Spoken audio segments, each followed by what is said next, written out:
Blackburn is a lead attorney who's worked with criminal law and death penalty stuff in West Texas.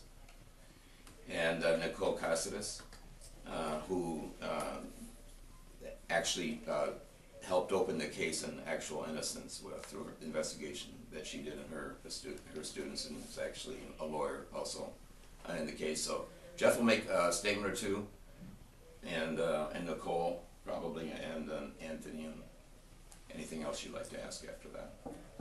Great. Thank you. Thanks for listening. I want to thank everybody for being here, for real. I know this happened on very short notice, and this isn't going to be a tightly structured thing where we have like prepared remarks, because there are a lot of questions, and I'm sure you guys have them, and I want all of us to be able to answer those.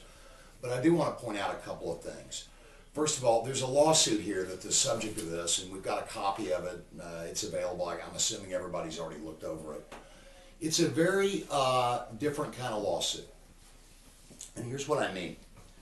And I'm going to go back in time a little bit to what happened to get Anthony, to get Mr. Graves out of prison. This took a lot of work by a lot of really good people, the number one of which is here today. That's Nicole Caceres, who led an effort over 8 years.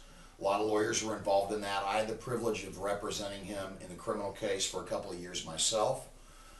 And as a result of this monumental struggle, after 18 years under a sentence of death for most of that time, and under an accusation of capital murder for several years after that, Anthony finally got released. And the question became what to do. Most people, and I've known this man for a long time, I can tell you, and I've represented a lot of exonerees, as many of you all know through my work with the Innocence Project. Most people would say, I'm angry, I'm going to sue the government, I'm going to take these guys down for what they did to me. And that was not Mr. Graves' attitude. Mr. Graves wants to get on with his life. Mr. Graves just wants the amount that is due and owing him under the Tim Cole Compensation Act. And as a result of that, he filed an application with the Comptroller's Office. That application, as you all know, was denied. Now then the question becomes, should we just be angry? I know there are a lot of supporters of Anthony Graves who've been very angry at the comptroller, angry at the governor, angry at different people. But I've got to tell you, and I think this is the point of this lawsuit, a lot of that anger is misplaced. The truth is, the Tim Cole Compensation Act, as revised last legislative session, is a very new law. And it is difficult for agencies like the Comptroller's Office sometimes to apply and interpret a new law. I will tell you that we believe the Comptroller's Office made an honest mistake in not paying Anthony Graves.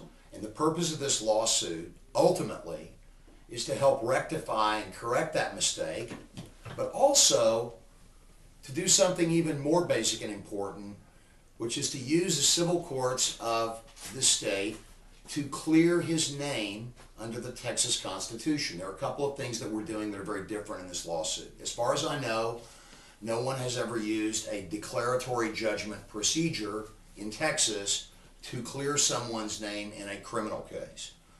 We're relying on his rights under the Texas Constitution, which is another powerful document that is rarely used. So I guess you could say this is a novel legal proceeding. But I also have to say that it's a very fundamentally correct legal proceeding, and we believe that through the use of this lawsuit we're going to be able to start a dialogue that's already begun to happen, but more than just start a dialogue with government officials, we believe that we are going to forge a way to get him paid what he is due and owing. That's the upshot of the lawsuit. That's what we're trying to do. And we're very, very optimistic. We're very confident that we're going to be able to get a court to agree that his name should be fully cleared, and that after we get his name fully cleared, we're going to go to the comptrollers and with that order, and we're going to ask that they do the right thing under the law and give him the restitution that he is due and owing. So I just wanted to clarify those things about it, and we'll be free to answer any questions. Anthony? First of all, I just want to say to all of my supporters, thank you for your support.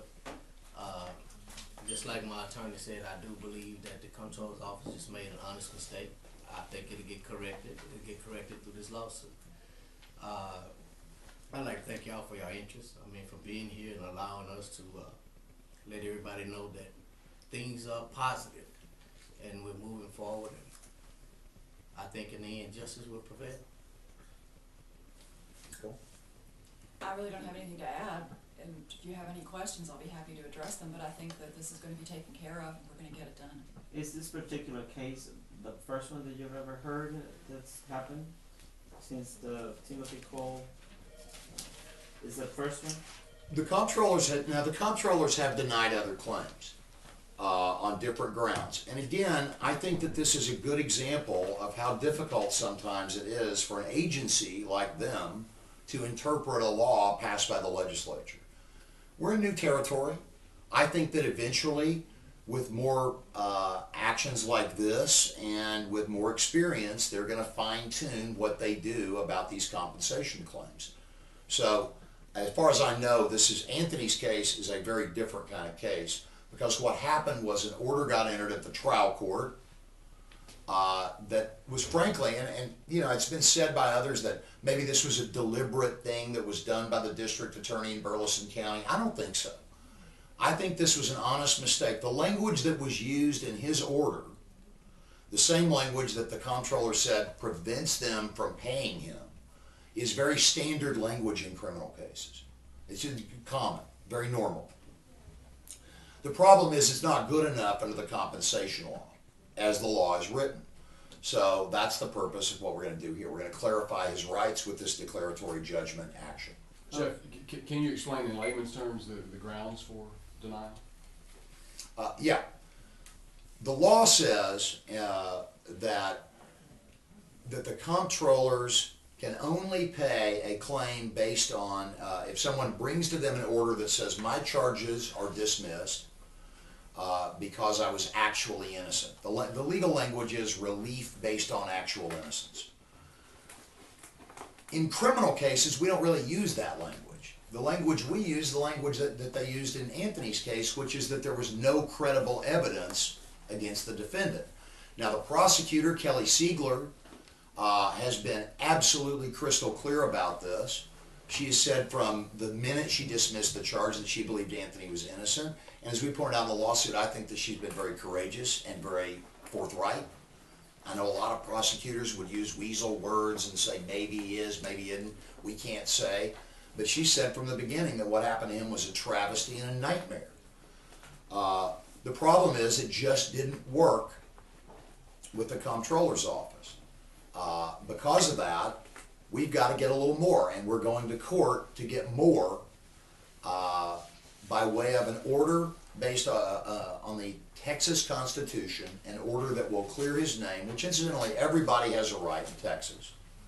Unlike many other states, you have a right to be free from damage done to your reputation. And in Texas, we say only a court can fix that kind of problem, and that's what we're going to do. That's why you're using the Texas Constitution, and we're using this particular form called a declaratory judgment lawsuit to get it done.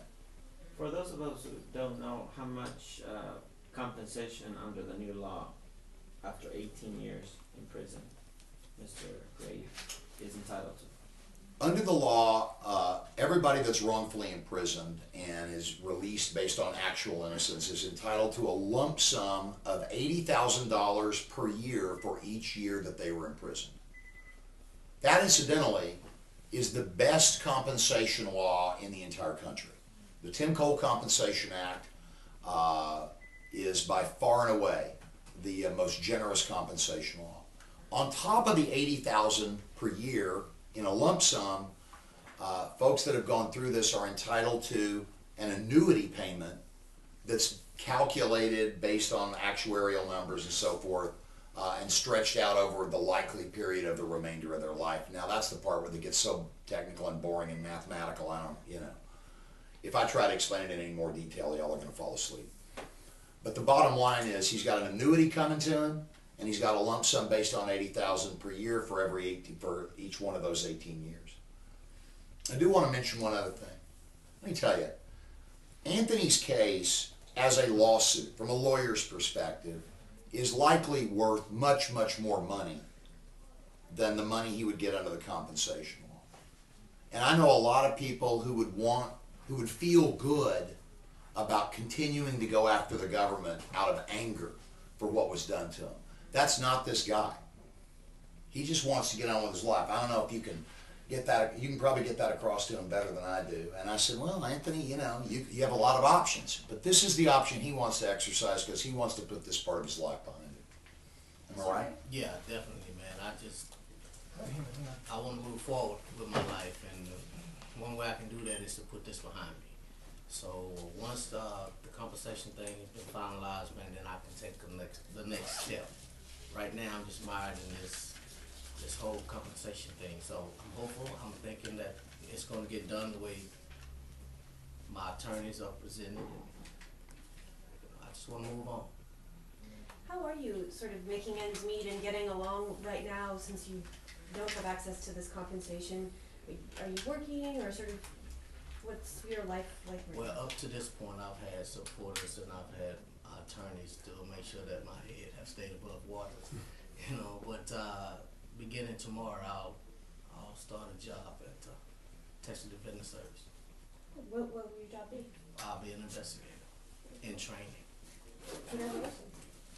Did you say Texas Defenders Service. Service? So he's just going, just to make sure, so he's just going after what he should have been given, in your opinion, under the compensation law? That's right. Under the compensation law, if you take the money, basically you give up your right to sue all the authorities. And I got to tell you, if anybody needs to be sued, it's the authorities in Burleson County.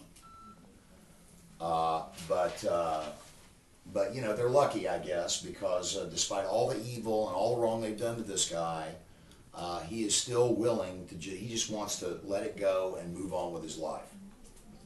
They're real lucky in that respect. Could you give us an estimate about total how much compensation Mr. Graves is due with the annuity and the lump sum?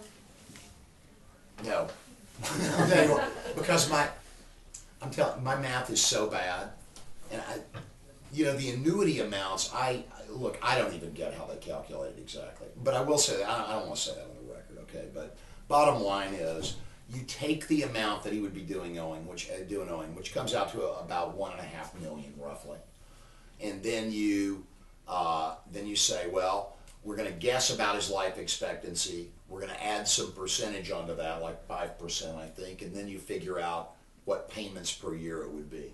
But I think it would be safe to say that it'd be a fair enough amount that it would enable him to.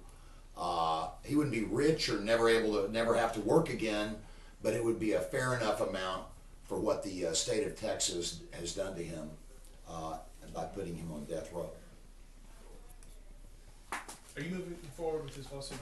Is there a lack of a good appeal process within this? Well, part of the problem is, it's not that there's a lack of a good appeal process. There is one that works in some cases, but not in ours.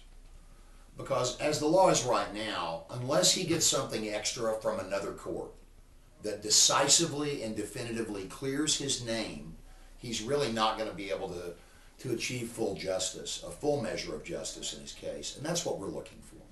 Is it quicker to do it through a lawsuit than to ask lawmakers to change the law? I think it's not only quicker, but it's a lot safer. But you know, we're lawyers, and the truth is, only the courts. I mean, we've had a lot of good support from legislators, and that's terrific. But the truth is, it's the function of our courts in Texas to clear people's name, to give them their rights that are accorded them under the Texas Constitution, and it makes sense in this situation to go to court. Not look to the legislature, but look to the court system. Any other questions? Thank you all for showing up. Hey, thanks everybody. Thank you.